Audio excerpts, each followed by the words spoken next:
Assalamualaikum warahmatullahi wabarakatuh. Perkenalkan, nama saya Nabila Lutfiah.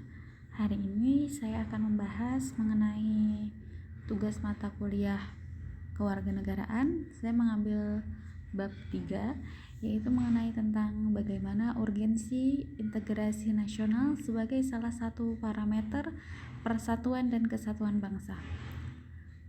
Oke, langsung saja.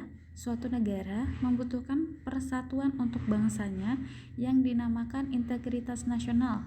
Dapat dikatakan bahwa sebuah negara bangsa yang mampu membangun integrasi nasionalnya akan memperkokoh rasa persatuan dan kesatuan bangsa-bangsa yang ada di dalamnya.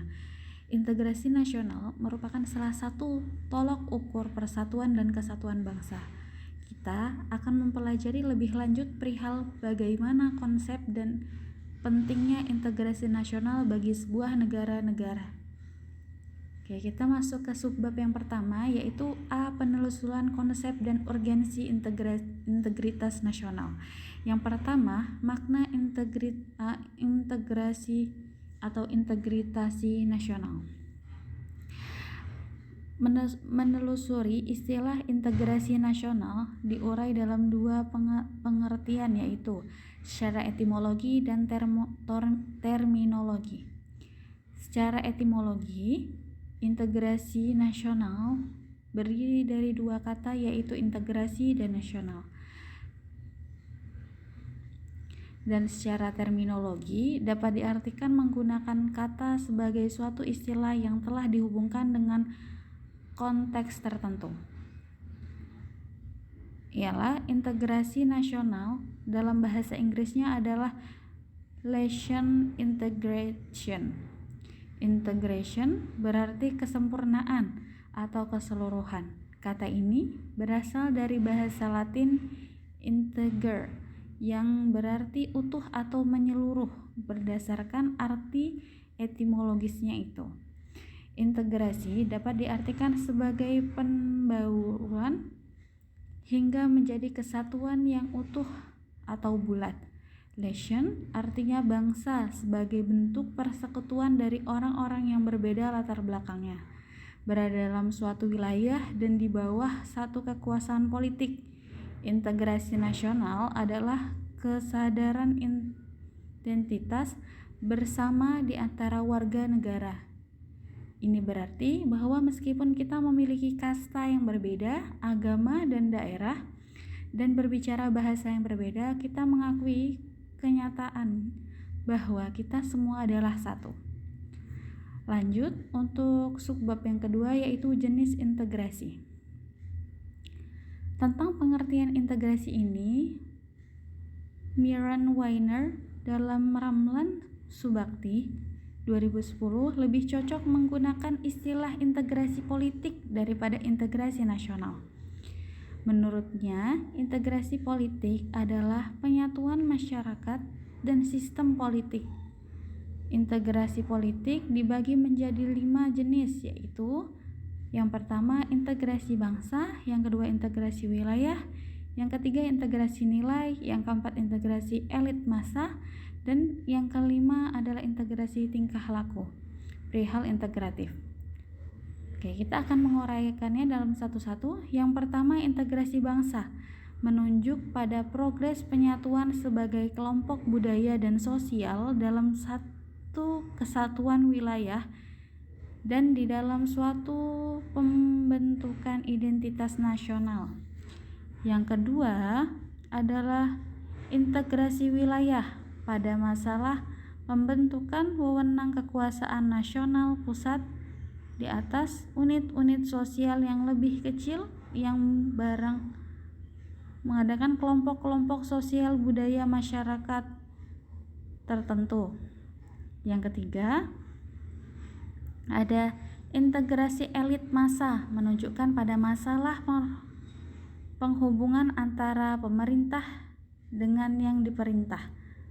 Pendekatan perbedaan-perbedaan mengenai aspirasi nilai pada kelompok elit dan massa.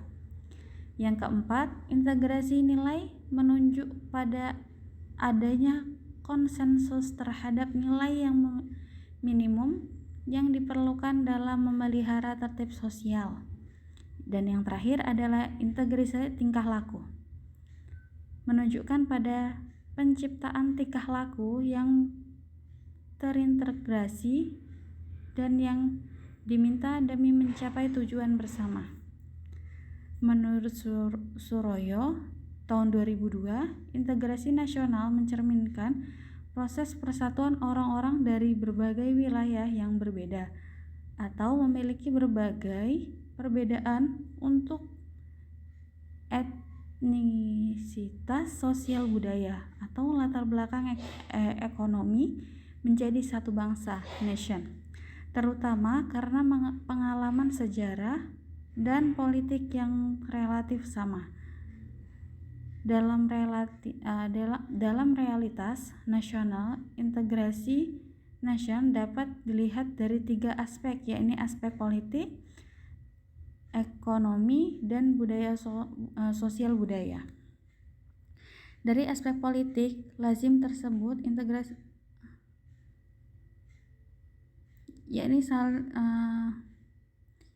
yakni saling bergantungan, ekonomi antar daerah dan kerjasama secara sinergis. Dan aspek sosial budaya, integrasi sosial budaya yakni hubungan antara suku, lapisan, dan golongan. Berdasar pendapat ini, integrasi nasional meliputi 1. Integrasi politik, integrasi ekonomi, dan integrasi sosial budaya.